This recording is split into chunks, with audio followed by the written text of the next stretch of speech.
Hello friends, welcome back to YouTube channel. അപ്പം ഞാൻ ഇന്ന് വന്നിരിക്കുന്നത് നിങ്ങളെ ഒരു നൈറ്റ് ക്രീം പരിചയപ്പെടുത്താൻ വേണ്ടിയിട്ടാണ് കേട്ടോ.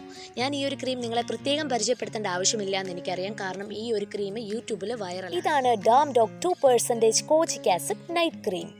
പല യൂട്യൂബ് റിവ്യൂസും കണ്ടതിന് ശേഷമാണ് ഞാനും ഇത് വാങ്ങിച്ചു.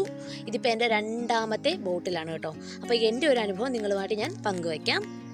അപ്പോൾ ഈ ഒരു ക്രീമിനെ കുറിച്ച് പറയുകയാണെന്നുണ്ടെങ്കിൽ ഇത് നല്ല അടിപൊളി ഒരു ക്രീമാണ് കേട്ടോ. ഒരു നൈറ്റ് ക്രീമാണ്. ഞാനിത് നൈറ്റിൽ കിടക്കാൻ നേരത്ത് തേച്ചിട്ട് കിടക്കും. രാവിലെ ആകുമ്പോഴത്തേക്ക് അത് ഞാൻ മുഖം കഴുകുന്നതിൻ്റെ കൂട്ടത്തിൽ അതങ്ങ് കഴുകിപ്പോവും. ഓക്കെ, അപ്പം ഈ ഒരു ക്രീമിനെ കുറിച്ച് പറയുകയാണെന്നുണ്ടെങ്കിൽ ഇതിൽ ആക്റ്റീവ് ഇൻഗ്രീഡിയൻ്റ് ആയി വരുന്നത് കോജിക് ആസിഡും അതുപോലെ തന്നെ മെലാറ്റോണിനുമാണ്. 2% മാത്രമാണ് ഇതിൽ കോജിക് ആസിഡ് വരുന്നത്. അതുകൊണ്ട് തന്നെ നമുക്ക് ഇറിറ്റേഷൻ ഒന്നും ഒരു ചാൻസും ഇല്ല. പിന്നെ നമുക്ക് എടുത്തു പറയേണ്ട കാര്യം, ഇതിനൊരു യുണീക്ക് സ്മെല്ലുണ്ട്. അത് അപാര സ്മെല്ലാണ് കേട്ടോ. എനിക്ക് ഭയങ്കര ഇഷ്ടമാണ്. മറ്റൊരു ക്രീമിൽ ഈ അത്തരത്തിലുള്ളൊരു സ്മെല്ല് ഞാൻ അനുഭവിച്ചിട്ടില്ല. സൂപ്പർ സ്മെല്ലാണ്. പിന്നെ നമുക്ക് ഹൈപ്പർ പിഗ്മെൻറ്റേഷൻ ഉണ്ടെന്നുണ്ടെങ്കിൽ നമുക്കതിനെ കുറയ്ക്കാൻ ഈ ഒരു നൈറ്റ് ക്രീം നമുക്ക് ഹെൽപ്ഫുള്ളാണ്. അതുപോലെ തന്നെ ഡ്രൈ സ്കിന്നാണെന്നുണ്ടെങ്കിൽ അതിനെ ഒന്ന് ഹീൽ ചെയ്യാനും നമുക്ക് ഈ ഒരു ക്രീം ഹെൽപ്പ് ചെയ്യുന്നുണ്ട് കേട്ടോ.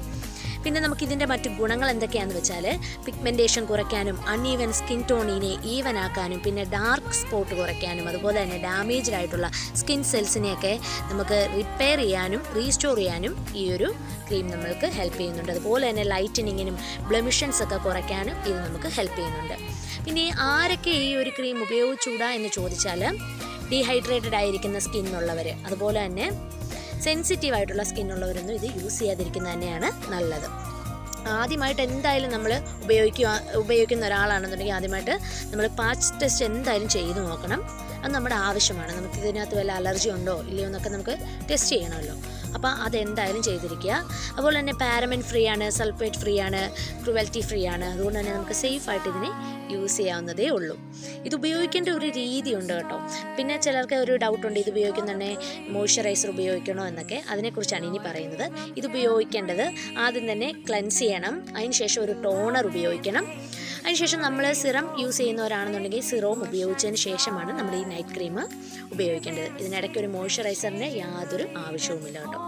പിന്നെ മെലാസ്മ പോലുള്ള സ്കിൻ ഡിസീസിനൊക്കെ ഇത് യൂസ് ചെയ്യാവുന്നതാണ്. അതൊക്കെ ഡോക്ടറിനോട് ചോദിച്ചിട്ട് മാത്രം ചെയ്യുക.